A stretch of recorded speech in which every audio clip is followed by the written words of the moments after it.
हो गया है। हम लोग रीजनिंग ऑल स्पेशल, जो पूरा कंप्लीट स्पेशल रीजनिंग होता है जिसमें एसएससी और बैंक पीओ दोनों इंक्लूडेड होगा, वो स्टार्ट करने जा रहे हैं 4 तारीख को, 4 जून को शुरू हो रहा है। लेकिन कल शाम तक, मुझे लगता है कल रात के 12 बजे तक, मतलब आप कल है कि परसों होगा, 1 जून कब है? परसों है ना, यानी कि 1 जून की रात को 12 बजे तक इसमें अराउंड 70% डिस्काउंट वैसे ही दे रहे हैं जैसे हम लोग जीएस स्पेशल में दिए थे। और जीएस स्पेशल में बहुत बढ़िया टीम, जिससे पूरे जितने हमारे ऑफलाइन बैचेस के जो सबसे बेस्ट टीचर्स हैं जो हमारे साथ क्लासेस लेते हैं, उनको मैं उठा के ला रही हूँ। और प्रशांत सर जो है रीजनिंग के, ये हमारे साथ 5 सालों से जुड़े हुए हैं। कुछ भी इश्यू हुआ, कुछ भी प्रॉब्लम हुआ, ये कहीं नहीं गए, ये हमारे साथ ही रहे। तो ये बहुत अच्छा पढ़ाते हैं, पूरा कंप्लीट रीजनिंग में बैंक पीओ एंड एसएससी दोनों को कंप्लीट लेके चलते हैं। तो 1 जून तक इनके फी में आपको 70% डिस्काउंट मिल रहा है। फी आपका 600 पड़ेगा, ठीक है। और आपको खाली कोड यूज करना है एंड ऑफ मंथ, बस। उसके बाद इसका सीधा आपका फीस हो जाएगा 599 और पूरा कंप्लीट अच्छे से पढ़ाएंगे। किसी तरह का कभी भी, मैं आपको बता दे रही हूँ, खाली इंग्लिश नहीं, कभी भी कोई इश्यू हो किसी भी सब्जेक्ट को लेके और आपको महसूस हो आपको कोई भी केडी लाइव में कहीं भी कभी कोई प्रॉब्लम महसूस हो, तो आप इस नंबर पे आप मैसेज करना। जैसे ऑफलाइन के मामले में मैं पूरा कंप्लीट रिस्पॉन्सिबिलिटी एंड लाइबिलिटी लेती हूँ टीचर्स का और सारे स्टूडेंट्स के प्रॉब्लम्स का, तो वो आप इसमें मेरे से डायरेक्ट टच में रहोगे। आप व्हाट्सएप या मैसेज कर देना। इसलिए मैं कह रही हूँ क्योंकि मैं ये पूरा जो टीम लेके अब आ रही हूँ, चाहे वो जीएस का हो, चाहे रीजनिंग का हो, चाहे मैथ्स का हो, वो सब कुछ मैं कंप्लीट अपने गारंटी पे लेके आ रही हूँ। तो इसीलिए सारे अपने साथ जो मेरे सालों साल जुड़े हुए टीचर्स से, बस उनको ही लेके मैं केडी लाइव में आऊंगी। क्योंकि केडी कैंपस में क्या है ना, बहुत सारे बैच बनाने पड़ते हैं और एक बैच में 200-250 बच्चों से ज्यादा, और जैसे मेरे जो बच्चे होते हैं मेरे बैच में 450 से ज्यादा, हम लोग को सिटिंग अरेंजमेंट अलाउड भी नहीं है, ना परमिटेड है। तो यहाँ पे मल्टीपल टीचर्स हो जाते हैं। लेकिन केडी लाइव में मल्टीपल टीचर्स लाने का कोई मतलब नहीं बनता, क्योंकि यहाँ पे एक टीचर हजारों बच्चों को संभाल लेते हैं। तो इसीलिए जो बेस्ट हमारा टीम है उनको लेके हम आ रहे हैं। आप रीजनिंग का देख लेना। चलिए अब मैं आपको जहां तक पढ़ाया था मैं उससे आगे अब बढ़ूंगी।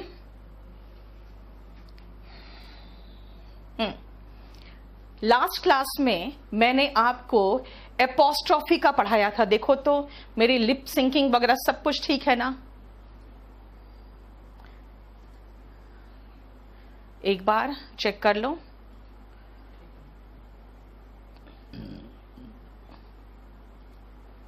फॉरवर्ड का रिजोल्यूशन सेट कराना है अंकित का, एक बार क्लिक मार के आगे भेज दो।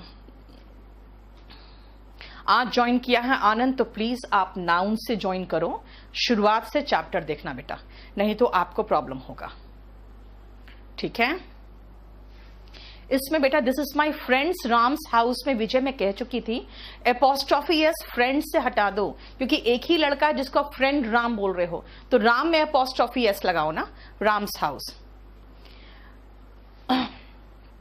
अंकित कंपल्सरी में मैं आपको अच्छे लेवल का ऐसे सिखाऊंगी, प्रेसी और कॉम्प्रिहेंशन सिखाऊंगी, और ग्रामर जितना जरूरी है आपको वो पूरा कंप्लीट कराऊंगी। उसमें आप रीडिंग स्किल्स की बात करोगे, क्लोज टेस्ट की बात करोगे बेटा, तो वो बैच उसके लिए नहीं है। क्लोज टेस्ट वगैरह के लिए 999 का जो बैच है, प्रैक्टिस बैच, वो है, ठीक है। नेक्स्ट मैं अब man's duty and men's wear, बेटा एक इंसान, एक आदमी का ड्यूटी की बात करोगे तो मैन एपोस्ट्रोफी एस है, लेकिन नाउन जो प्लूरल बनाता है बिल्कुल चेंज अलग वर्ड लगा के, यानी कि वुमेन का विमेन, चाइल्ड का चिल्ड्रेन, मैन का मेन, तो कहेंगे एपोस्ट्रोफी एस कहां लगाए, तो दोनों में लगाओ। सिंगुलर में भी एपोस्ट्रोफी एस लगेगा उसका पोजेशन दिखाने के लिए, और प्लूरल में भी एपोस्ट्रोफी एस लगेगा। क्यों? क्योंकि शब्द ही चेंज है, इसीलिए। नेक्स्ट, साउंड लो तो बिल्कुल नहीं होना चाहिए बेटा, मैंने माइक बिल्कुल चेंज कर दिया है। राम्स ब्रदर एंड सीतास ब्रदर, बिल्कुल सही है राकेश, दोनों के अलग अलग भाई हैं। अगर राम एंड सीता दोनों तो हस्बैंड वाइफ थे तो उसके दोनों के ब्रदर अलग अलग हो गए। द कॉस्ट बेटा रॉन्ग है गौरव, कॉस्ट में एस हटा दो, नाउन में कॉस्ट में एस नहीं आता। नेक्स्ट, मोनार्क का प्लूरल मोनार्क्स तो होगा ही। अब देखो मोनार्की, अगर मोनार्क की बात कर रहे हो आप तो राजा की बात कर रहे हो, मैं मोनार्की की बात नहीं कर रही हूं। निशांत, अगर उनका चाहिए तो उनका ऑलरेडी चल रहा है, जरा एक बार बात करना पड़ेगा आपको। रुक जाओ, आप मुझे मैसेज करो, मैं देख लेती हूं।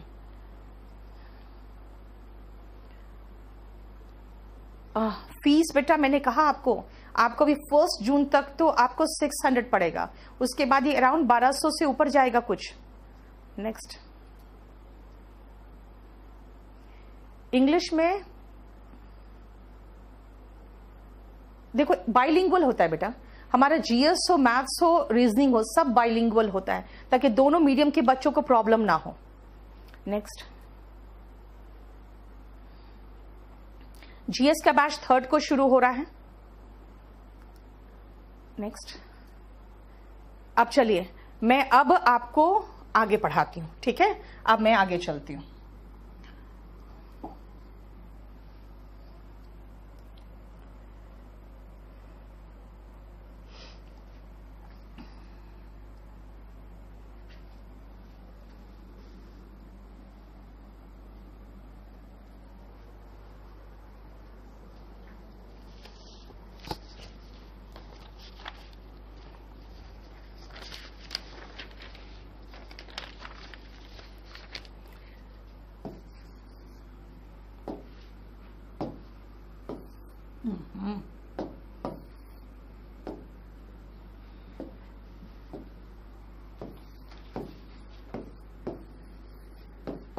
कोई प्रॉब्लम तो नहीं है? यूज ऑफ एपोस्ट्रॉफी में अब हम लोग नेक्स्ट पॉइंट पे आएंगे। पहले तो नेक्स्ट पॉइंट लिखो तो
सुभाष मूवीज देखने में इंप्रूव तो होगी, लेकिन वो मूवी अमेरिकन एक्सेंट में नहीं होना चाहिए बेटा। आप न्यूज सुनो ना, उससे ज्यादा इंप्रूव होगी। नेक्स्ट नेक्स्ट नेक्स्ट, ठीक है, हटाओ। नेक्स्ट, प्रिंट क्यों नहीं निकलवा पा रहे प्रवेश?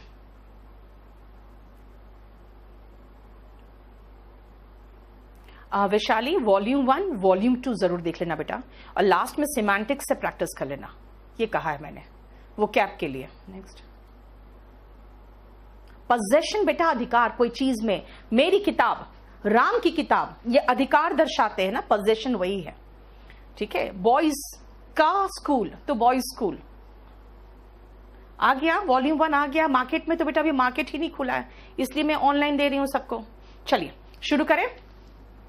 अब सुनो ध्यान से, पजेसिव एडजेक्टिव क्या है और पजेसिव प्रोनाउन क्या है, ध्यान से सुनना। अगर मैं कहूं दिस इज माई, तो पूछोगे माई क्या? माई क्या? My book. अब क्लियर है आप क्या बोलना चाहते हो। दैट मीन्स माई के बाद जब तक मैंने नहीं कहा बुक, आपको अच्छा नहीं लगा। दिस मीन्स एडजेक्टिव अगर पॉजेसिव है तो इसके बाद मुझे नाउन चाहिए ही चाहिए। बिना नाउन का आपको मीनिंग क्लियर ही नहीं होगा। अब ध्यान से फिर से सुनना। This is his book, this is her book, that is my book, this is your book, that is their book, it is our book. फिर कहोगे यार बुक बुक बुक कितना बार बोलोगे? पता तो चल गया कि एक बार कि हाँ बुक की ही बात कर रहे हो। अच्छा नहीं लग रहा है सुन के बार बार बुक बुक। इसका मतलब है कि आपको बार बार अच्छा नहीं लग रहा है। तो प्रोनाउन क्या है? संज्ञा के स्थान पर आने वाले शब्द को सर्वनाम यानी प्रोनाउन कहते हैं। That word, the word that replaces noun. That means pronoun अगर है, अगर ये प्रोनाउन है तो प्रोनाउन के बाद कोशिश करो कि नाउन नहीं आना चाहिए, नहीं तो प्रोनाउन का मतलब ही खत्म हो जाएगा। दिस मीन्स अगर मैंने ये कह दिया सेकेंड एग्जाम्पल में, दिस बुक इज, पहले ही पता चल गया दिस बुक इज, तो माइन, माई बुक लगाने की जगह पे माइन क्यों लगाया? भाई बुक के रिपीटेशन से बचने के लिए। बुक का रिपीटेशन से बचे तो क्या लगाएं हम? माइन लगाएं। अगर मैं कहूंगी दिस बुक इज माई तो कहोगे माई क्या? माई क्या? क्यों? क्योंकि माई के बाद नाउन चाहिए। और अगर हमें नाउन ही नहीं चाहिए तो फिर नाउन नहीं चाहिए तो माइन लगाइए। यानी पॉजेसिव एडजेक्टिव क्या है? भाई पॉजेसिव, नाम जैसा वैसा काम। नाम क्या है? पोजेशन बताएगा तो क्या बताएगा? पॉजेसिव एडजेक्टिव होगा। पोजेशन बताएगा तो पॉजेसिव एडजेक्टिव होगा। और अगर एडजेक्टिव है तो नाउन के साथ आएगा। गुड बॉय यानी नाउन के पहले आएगा, तो देखो नाउन के पहले आया। और पॉजेसिव है तो पोजेशन बताएगा ना, मेरा, उसका, आपका, इनका, इन सब का मतलब वही तो है पोजेशन बताने वाला। अब देखो ध्यान से, ये बहुत ध्यान से देखना। क्यों? क्योंकि हमारी आदत है ये सोचने की राम की किताब, राम की किताब तो राम से अपॉस्ट्रोफी बुक, तो उस लड़की की किताब, लड़की है तो हर अपॉस्ट्रोफी इज बुक। ठीक है ना? ये हमारी आदत होती है। क्यों? क्योंकि राम अपॉस्ट्रोफी एस मतलब राम की किताब, तो उसकी किताब में हर अपॉस्ट्रोफी एस होगा ना। बेटा देखो यहाँ पे, यहाँ हर है और यहाँ पे हर से, कहीं पर भी आया हर अपॉस्ट्रोफी एस? नहीं आया। इसका मतलब है ये हम गलत करते हैं। क्यों? इसके चक्कर में। इसको काट दो। ठीक है? मतलब क्या लिखना है?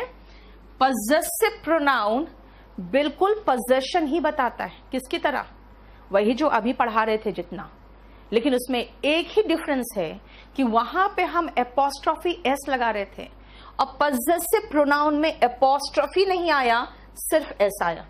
पूछोगे हिस में एस क्यों नहीं आया?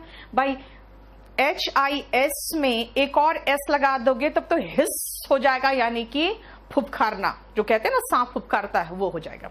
उसके बाद ये क्यों नहीं है? ये गलत क्यों है? ये इसलिए गलत है क्योंकि अगर मैं कहूं इट्स, तो इट्स क्या कोई जानवर या निर्जीव वस्तु का होगा। अगर मैं कहूं इट्स हैंडल, ठीक है, इट्स हैंडल मतलब किसी चीज का या कोई साइकिल है उसका हैंडल टूट गया तो मैं कहूंगी it's handle, I broke it's handle. लेकिन अगर आप इट्स के बाद हैंडल नहीं लगाओगे ना तो मीनिंग क्लैरिटी नहीं देता। इसीलिए कहा है कि भाई इट्स सही है। इट्स और इट इज में भी डिफरेंस है। इट्स का मतलब हो गया इट्स क्या, नाउन उसके बाद लगाओ। और अगर मैं कहूं ना इट में अपॉस्ट्रोफी एस लगा दो तो भाई इसका मतलब तो इट इज हो जाएगा, इट वॉज हो जाएगा, ये तो अलग मीनिंग दे देगा। ये तो it apostrophe S, it is का शॉर्ट फॉर्म है। मतलब एक तो यहां भी पंगा, दूसरा इसके बाद नाउन नहीं होगा तो गलत है। माई का केस, माई का केस है कि माई बुक तो ठीक है, बुक हटाना चाहते हो और बुक का उल्लेख भी दिखना चाहिए तो माइन होगा, राइट। और हिस में एस नहीं लगता, क्यों? क्योंकि हिस में एस लगाएंगे तो एपोस्ट्रॉफी तो ऐसे भी नहीं लग सकता, क्योंकि मैंने बता दिया पॉजेसिव प्रोनाउन में एपोस्ट्रॉफी नहीं लगता है। बिना एपोस्ट्रॉफी के एस लगाएंगे तब तो उसका मीनिंग ही फुफकारना हो जाएगा, यानी कि मीनिंग ही चेंज हो जाएगा। और ऐसे भी स साउंड आता है तो अब पता ही है ना, एपोस्ट्रॉफी नहीं, एपोस्ट्रॉफी लगता था, एस नहीं लगता था, और यहाँ एपोस्ट्रॉफी लगेगा ही नहीं। तो ये 2-3 चीजें हैं जो बहुत इंपॉर्टेंट है, और उस पे क्वेश्चन आता है जो मैं अब क्वेश्चन कराने जा रही हूं। हटाओ, इंपॉर्टेंट विश्वजीत, इंपॉर्टेंट तो नाउन है ही नहीं, एडजेक्टिव है, आप उसमें कैसे लगा दोगे?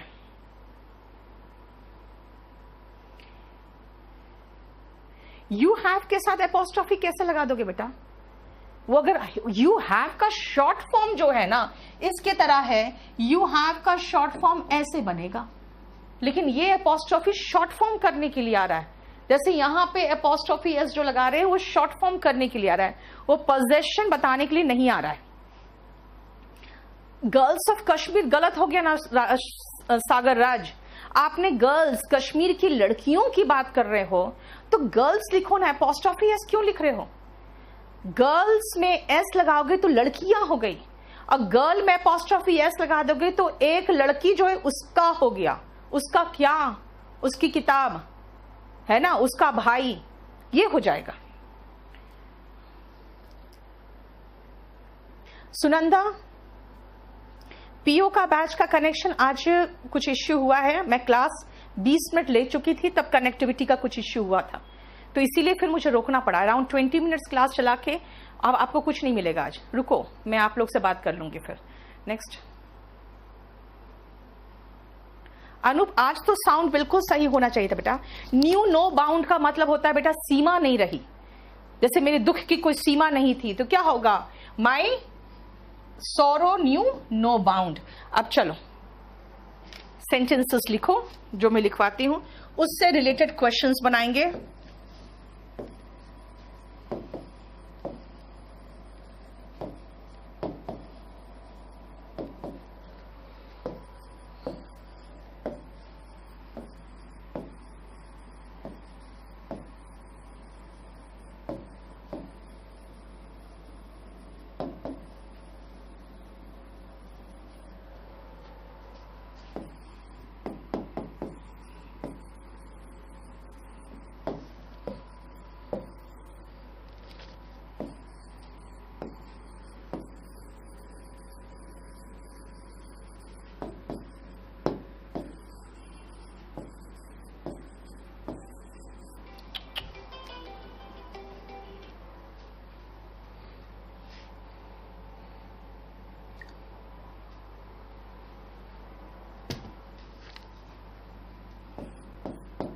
ओके, ये तो हम करवा चुके थे।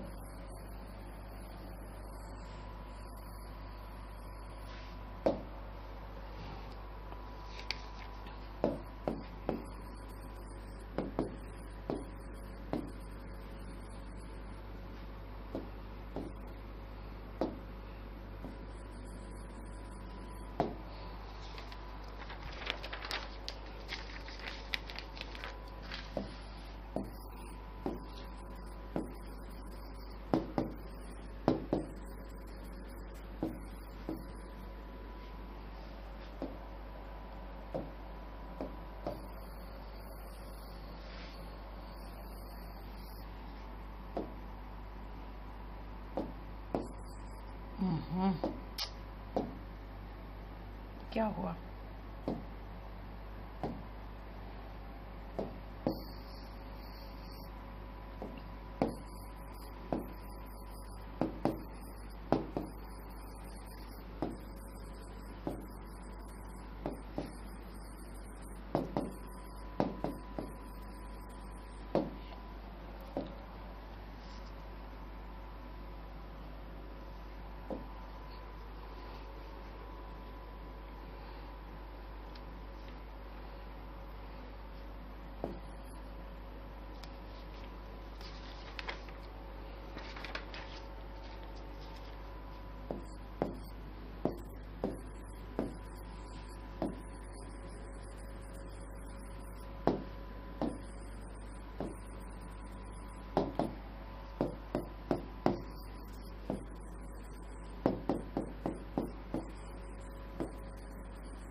bend the neck.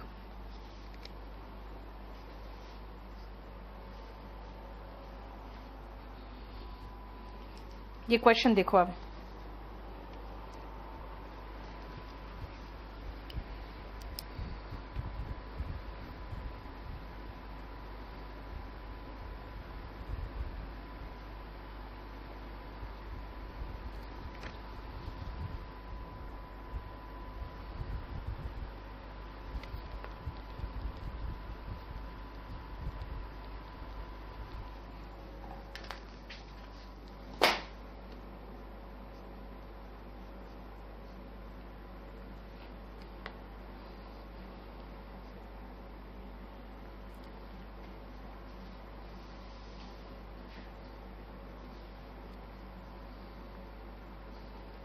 हो गया?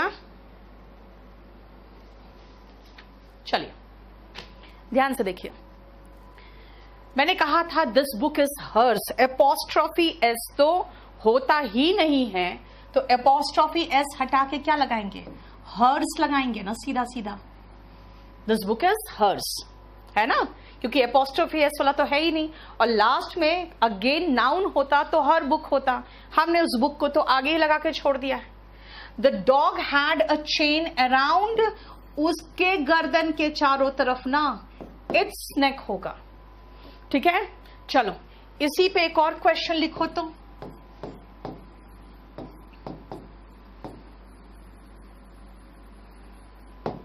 ये लिखो, मैं पेन का कलर चेंज कर दूं आंसर्स में।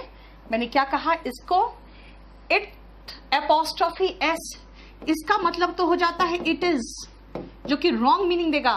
उस जानवर के गर्दन के चारों तरफ एक चेन बंधा हुआ था, जैसे आप देखते हो डॉग्स को बांधते हो, तो इट्स होगा ना, क्योंकि उसके बाद नाउन फॉलोड है, नाउन के पहले पजेसिव एडजेक्टिव आता है। अगर मैं कहूं इट्स रेनिंग, ये गलत होगा, क्योंकि आप बोलना चाहोगे इट इज रेनिंग, तो फिर ये नहीं होगा ना, फिर तो इट इज का शॉर्ट फॉर्म लगाओगे, इट एपोस्ट्रॉफी एस, ठीक है।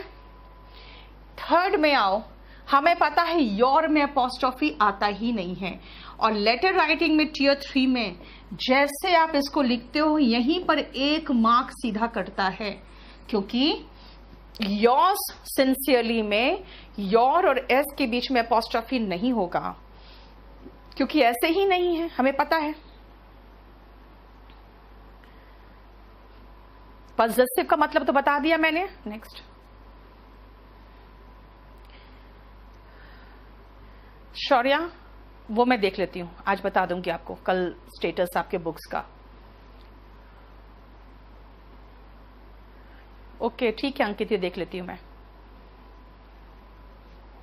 चलो, this is my car and that is their, their नहीं देयर्स। क्यों भाई, देयर के पहले आप अगर एपोस्ट्रॉफी लगा दोगे तो भी गलत हो जाएगा, और खाली देयर लगाओगे तो भी गलत होगा, क्योंकि देयर क्या है, पजेसिव एडजेक्टिव है, जिसके बाद आपको नाउन चाहिए।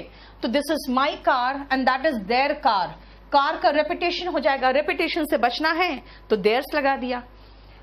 देयर बस नाउन है ना, तो नाउन के पहले एडजेक्टिव ही तो आएगा, प्रोनाउन के बाद नाउन नहीं आता है, तो यहां तो नाउन बड़ा हुआ है, और ये तो ऐसे ही गलत है, एपोस्ट्रॉफी एस वाला तो कुछ होता ही नहीं है, राइट। बताओ इसमें कोई प्रॉब्लम है तो देखो,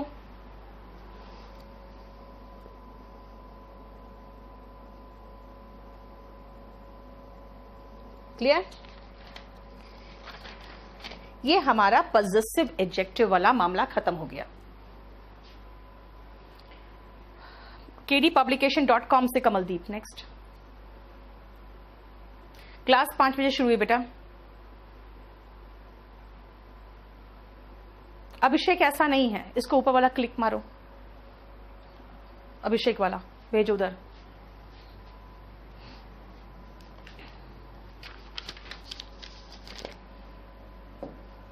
नेक्स्ट आइए, अब नेक्स्ट पॉइंट को मैं आपको एग्जाम्पल के साथ साथ जो बताना चाह रही हूं वो बताऊंगी, ठीक है।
बस खाली ये 3 लो और इस पर पहले हम इसको एक्सप्लेन कर दें, फिर आगे बढ़ेंगे।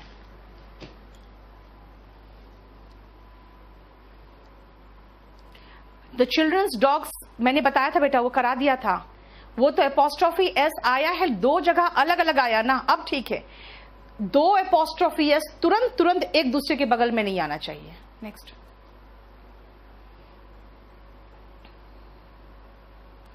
कर्नल में एयर, देखो सुमित, जब मैं आपको पढ़ाऊंगी ना स्पेलिंग मिस्टेक तो बताऊंगी। कर्नल में आर नहीं होता और लेफ्टिनेंट में एफ नहीं होता। इससे सही प्रोनाउंसिएशन है तो कर्नल और लेफ्टिनेंट। स्पेलिंग याद रखना है तो कोलोनेल एंड ल्यूटिनेंट याद रखते हैं, है ना। इट्स का कोई एग्जाम्पल बता दिया ऐश्वर्या, है ना। चलो अब सुनो, जो मैं पढ़ाना चाहती हूं और जो आपको एक्सेप्शन लिखवाना चाहती हूँ, पहले देखो ध्यान से। द फैंस ब्लेड गलत होगा, द ब्लेड ऑफ फैन करो। फैन में देखते हो 3 ब्लेड होता है। अगर मैं कहूं कि फैन का ब्लेड गिर गया तो कहूंगी the blade of fan has fallen down. क्यों भाई, fan is a non living thing. और ये जो एपोस्ट्रोफी एस है ना, मैं हमेशा लिविंग के साथ डाल रही हूं, नॉन लिविंग के साथ सामान्यता, हमेशा नहीं कहूंगी सामान्यता, इसका प्रयोग नहीं होता। इसीलिए सबसे पहले जो एग्जाम्पल्स के साथ एक्सेप्शन लिखना है, फर्स्ट एग्जाम्पल बताता है apostrophe S does not come with non living things. ठीक है, एग्जाम्पल लिख दे, क्या है, blade of fan and leg of table. Table का जो लेग होता है, लेग ऑफ टेबल होता है। ठीक है, आर्म चेयर का जो होता है आर्म, उसको चेयर्स आर्म नहीं कहते, क्या कहते हैं, आर्म ऑफ चेयर। आप कहोगे कि जो आर्म है चेयर का वो टूट गया है, जिसमें हाथ ऐसे रखते हैं हम लोग, तो कहेंगे the arm of chair has broken down. ये नहीं कहोगे द चेयर्स आर्म, नहीं, the arm of chair has broken. ठीक है, क्लियर। तो भाई ठीक है, जो पढ़ाया उसका एग्जाम्पल भी लिख दिया। तो फिर ये नॉन लिविंग के साथ एपोस्ट्रोफी एस क्या है, बच्चा यहीं पर रुक के इसी को गलत बना देता है। याद रखना, कंप्राइज ऐसा वर्ब है जो एक्टिव वॉइस में कोई प्रेपोजिशन नहीं लेता। ये वर्ब में पढ़ोगे, ये पैसिव वॉइस में भी पढ़ोगे। यानी गलती यहां थी, स्टूडेंट्स खाली इतना सीखने के बाद अगर एक्सेप्शंस नहीं सीखते हैं ना, तो कहां गड़बड़ करते हैं, सीधा अर्थ में कहेंगे अरे भाई ये तो नॉन लिविंग है, ऐसा कुछ नहीं है। अब लिखोगे अगला पॉइंट, एक्सेप्शन। एक्सेप्शंस, बहुत सारे एक्सेप्शंस है। क्या है ये जो सेकंड पॉइंट है, इसका एक्सेप्शन है। वो बोलता है कि जितने भी भौगोलिक पिंड है, जितने भी जैसे यूनिवर्स में जितने भी हेवनली ऑब्जेक्ट्स